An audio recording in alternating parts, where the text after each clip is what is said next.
If you're armed and at the Glenmont Metro, please shoot me. Make it a headshot. Shoot me in the temple, aiming slightly downwards. I need the bullet to travel the shortest possible distance through my brain before it hits my hippocampus.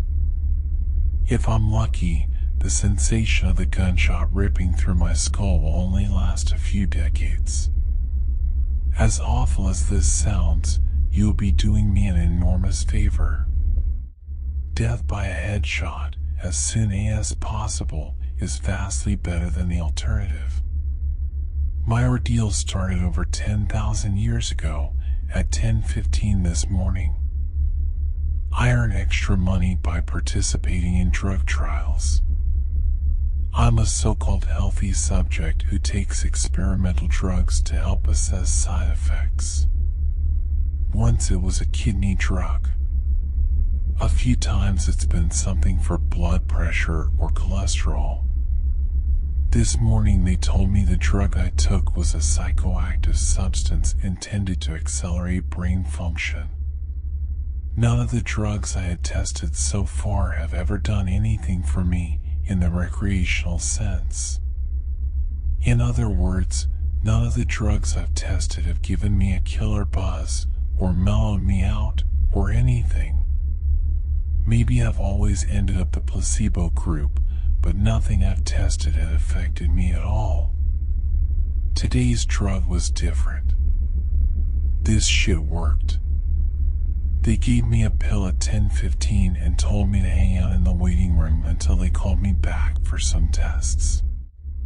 Only about 30 minutes, the research assistant told me. I flopped onto the waiting room couch and read a few articles from a copy of Psychology Today that was sitting on the coffee table. They hadn't called me back when I finished the Psychology Today, so I picked up a US News and read it cover to cover. Then I read an old Scientific American. What was taking them so damn long? I sluggishly turned my head to look at the wall clock. It was only 10:23 a.m. I had read all 3 magazines in 8 minutes. I remember thinking this was going to be a long day. I was right. The waiting room had a little bookshelf with some used hardcovers on it. When I stood up to walk to the bookshelf, it felt like my legs barely worked. It's not that they were weak. They were just slow. It took a full minute just to stand up off the couch, and another minute to take 2 steps to the bookcase. I scanned the old books on the shelf and picked out a copy of Moby Dick. My arms had the same problems as my legs. Just reaching 1 foot in front of me to grab the book took a long time. I actually got bored just waiting for my hand to reach the spine of the book. I slogged back to the couch and collapsed onto it in a slow-motion fall that reminded me of the low-gravity hops of astronauts on the moon. I opened Moby Dick slowly and began reading. I started with Call Me Ishmael and got as far as Ahab throwing his pipe into the sea, which was all the way to friggin' chapter 30, before they called me back. "How are you feeling?" the research assistant asked me. "I feel slow," I said. "Actually, it's the other way around. Everything seems slow because you're so fast. But my legs, my arms, they're moving in slow motion. Your body seems like it's moving slowly because your brain is fast. Your brain is running 10 or 20 times faster than normal. You are thinking and perceiving reality at an accelerated pace. But your body is still constrained by the laws of biomechanics. Frankly, you're moving much faster than a normal person," she pantomimed a jogging motion. "But your brain is running so much faster right now that even your fast walk seems very slow to you." I thought about my slow motion flop onto the waiting room couch. Even if my muscles had slowed down, my body would still react to gravity the same way. But in the waiting room, I even fell in slow motion. Slow muscles couldn't explain why gravity seemed weaker.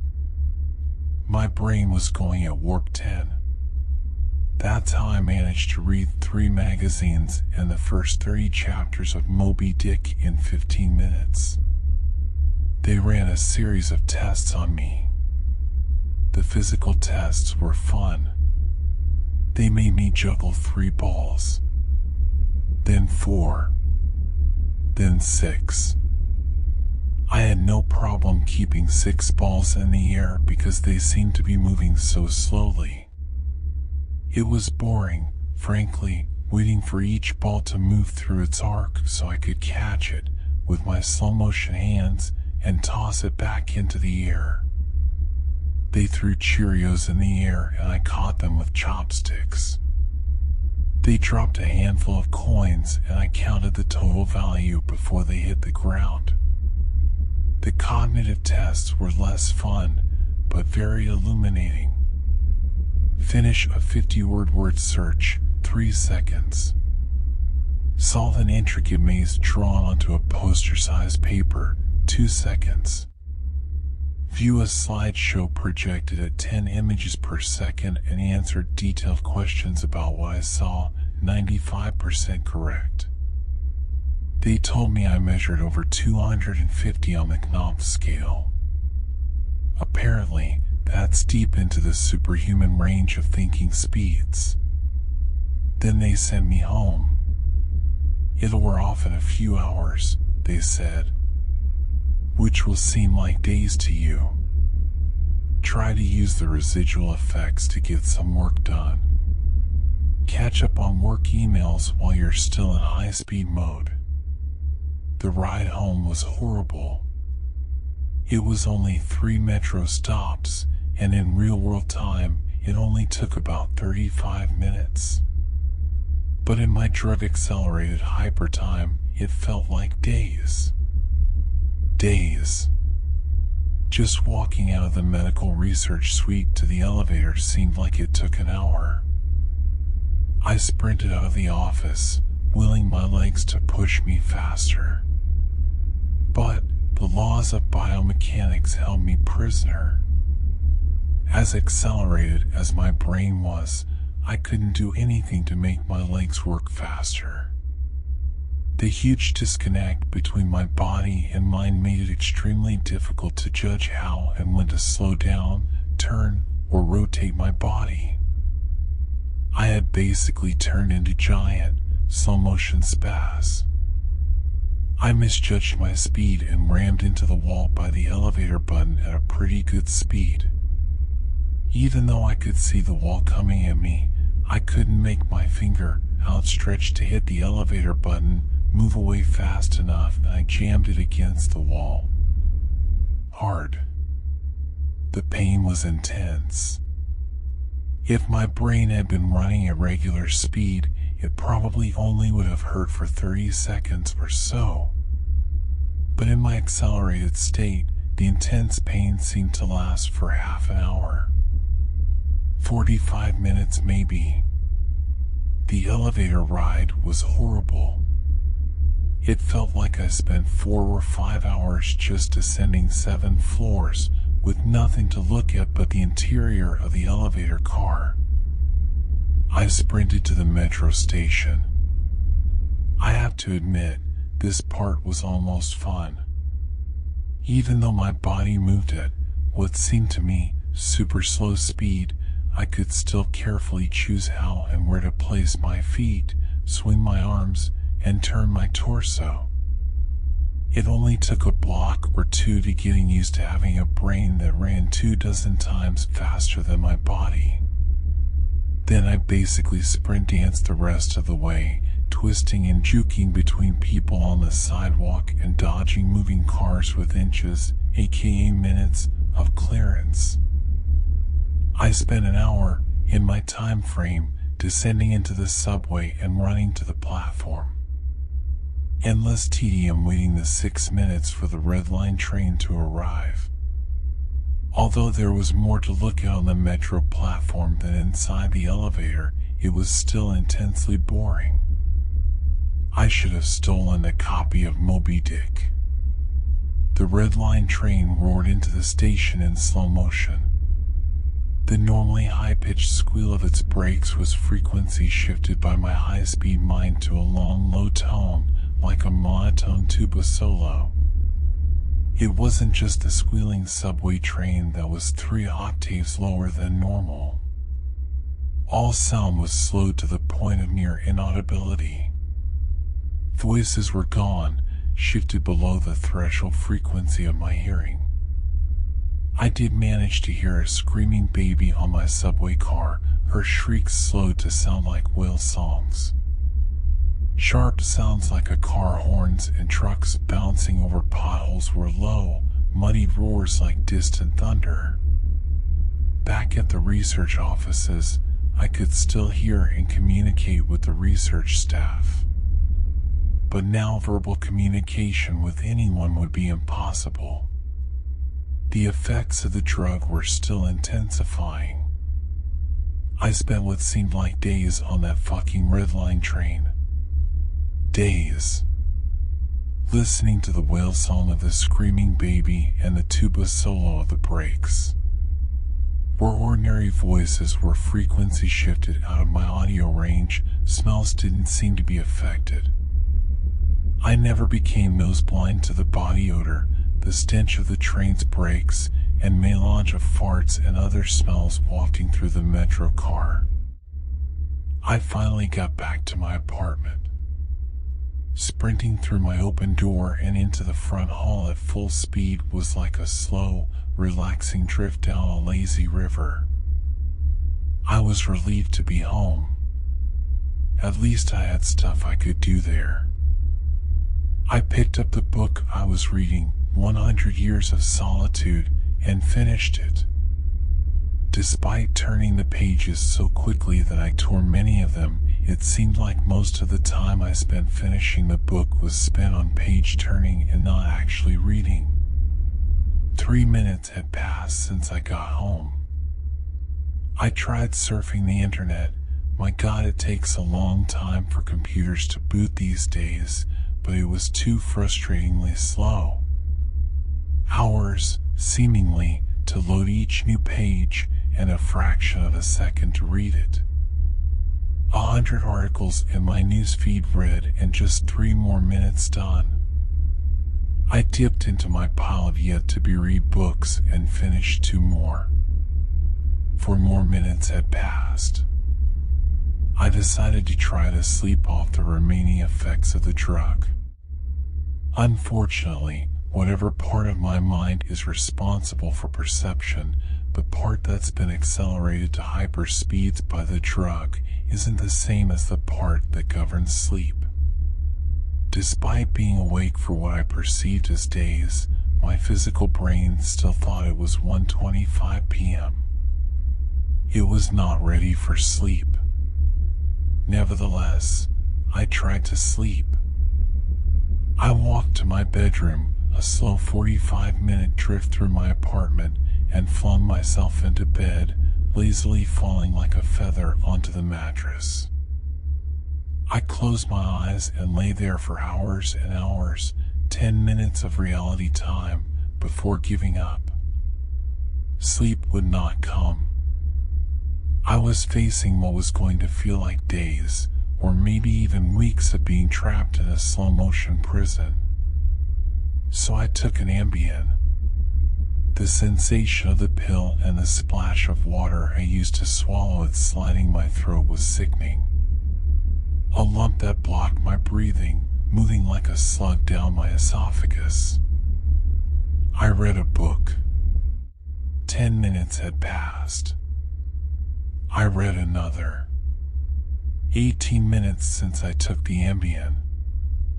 I threw the book across the room in disgust at my situation. The book slowly pirouetted and spun through the air, like a leaf blowing in a breeze. It hit the wall with a long, faint rumble, The only sound I had had for what seemed like hours, then drifted to the floor like a flip-flop sinking in a swimming pool. The force of gravity hadn't changed since I took the pill. The laws of physics were the same. It was just my perception of time that had gone wackadoo. This meant I could use the speed things seemed to fall as a way of judging the effects of the drug. Based on how long it took the book to drift to the floor, I estimated the effects of the drug were still intensifying. I read a magazine. I turned on the television. I clearly saw each frame of video like I was watching a slideshow. Frustrated, I turned the television off. I read some more.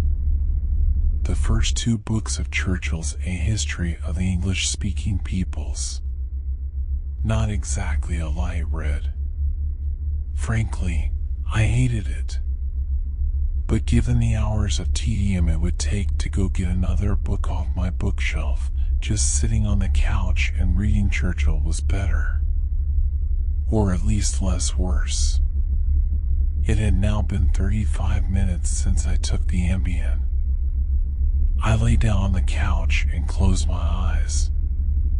Time passed. I inhaled, an hours-long process.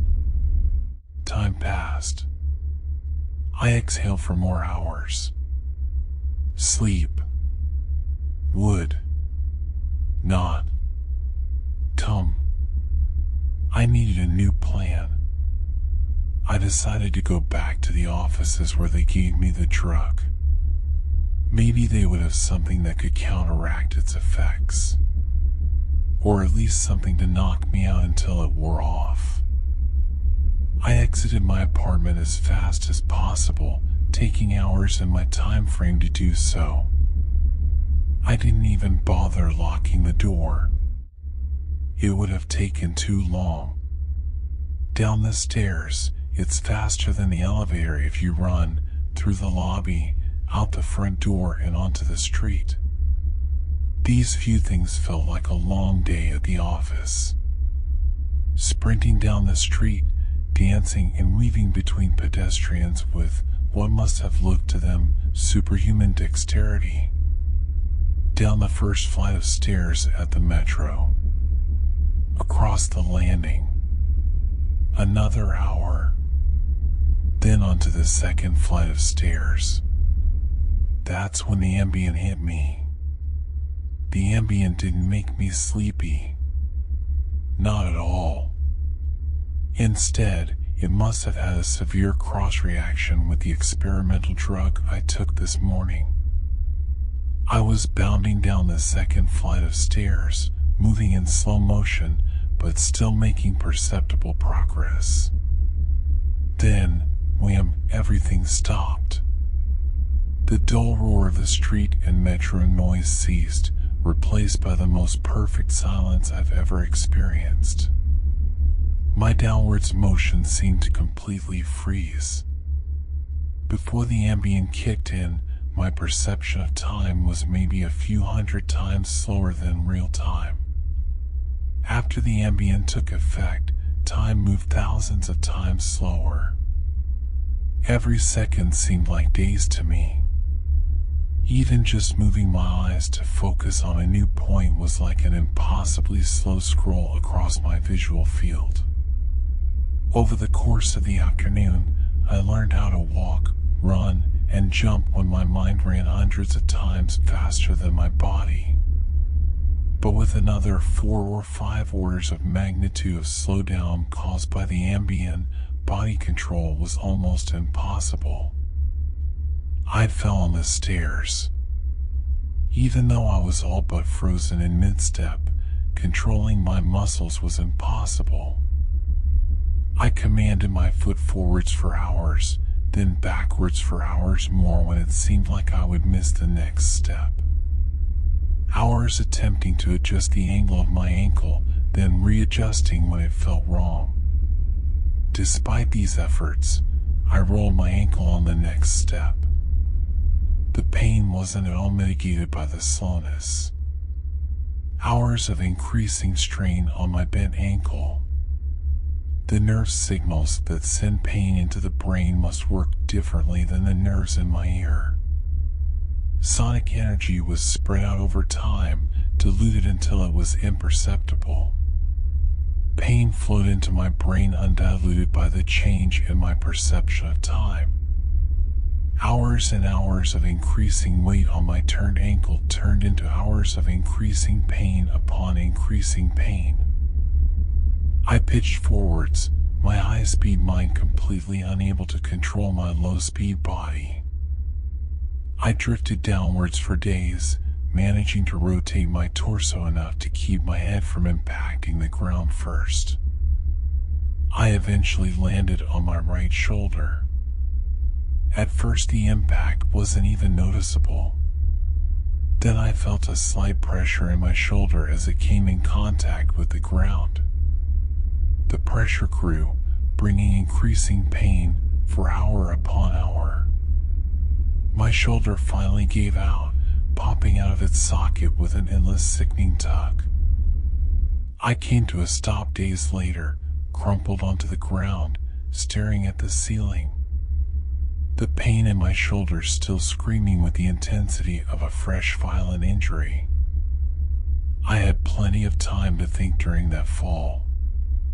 If every second seemed like days to me, then each minute of real-world time would be like years. Even if the drug cleared out of my system in the next 2 or 3 hours, this nightmare would seem to last centuries. By the time I hit the ground, I had a plan. I would somehow get to the platform and throw myself in front of a train. I twisted onto my hands and knees. Days of my dislocated shoulder crying for relief. I misjudged my rotation and rolled onto my back. I tried again, collapsing onto my face as I tried to figure out how to control a body that moved slower than grass grew. Weeks of effort were finally rewarded with success. I stabilized on my hands and knees. If just getting on all fours was this difficult, I figured that walking or running was completely out of the question. So I crawled. I crawled through the metro tunnel. The dumb looks on the faces in the crowd lingered on me for weeks. I crawled under the turnstile and onto the escalator. The escalator spilled the rush hour crowd onto the platform at the same speed a glacier spills ice into the sea. I looked out over the crowded platform during my interminable downward ride. The train status sign said the next train wouldn't arrive for 20 minutes. 20 minutes was like a year to me. I'd have to spend a year on the metro platform, waiting to die. I crawled off the escalator, enduring days of stupid expressions on the commuters' faces.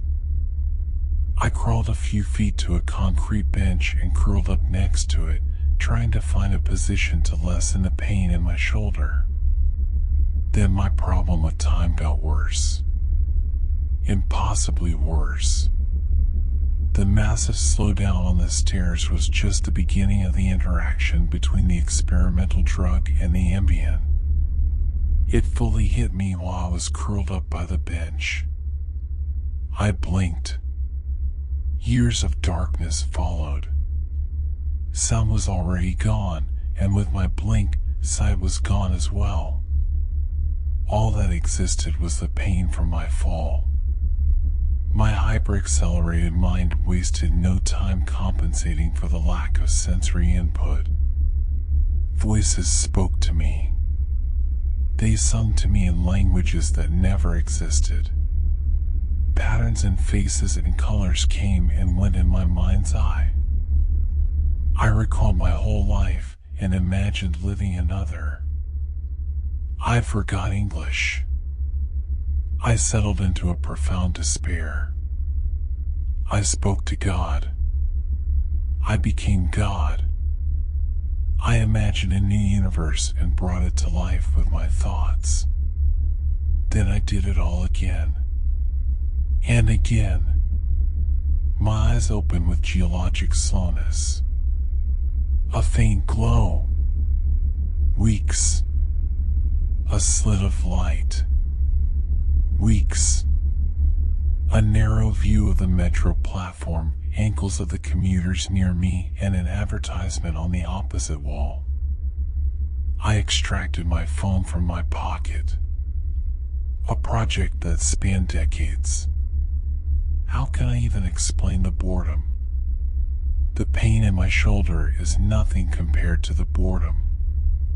Every thought I can think, I have thought hundreds of times already. The view of ankles and advertisements never changes. Never. The boredom is so intense it's tangible, like a solid object of metal and stone wedged into my skull. Inescapable. What are my options? If I crawl and fall onto the tracks without an oncoming train to crush me, I won't die. I'll experience even more pain from the 4-foot fall, but I'll most likely be rescued by some do-gooder on the platform and unable to act when the train finally does arrive. My suffering in that scenario will be endless. So I wait for the train, so I can throw myself under it. When it finally hits me, I will experience the pain of being ripped to pieces for centuries until finally the light of life leaves my brain and my experience ends. I've lived hundreds of lifespans at the foot of this bench. I am far older in spirit than any human who has ever lived. Most of my life experience has been a snapshot of pain huddled on the floor of a subway platform with an unchanging view of ankles and advertisements. This post is my plan B. My Hail Mary. My long shot. I've spent lifetimes typing and posting this message in the hope that someone will read it and become convinced that my suffering must end. Someone on this platform right now. Someone who will find the man curled under the bench, the man who crawled down the escalator, and kill him as swiftly as possible. A bullet to the temple. If you're armed and at the Glenmont Metro, please shoot me.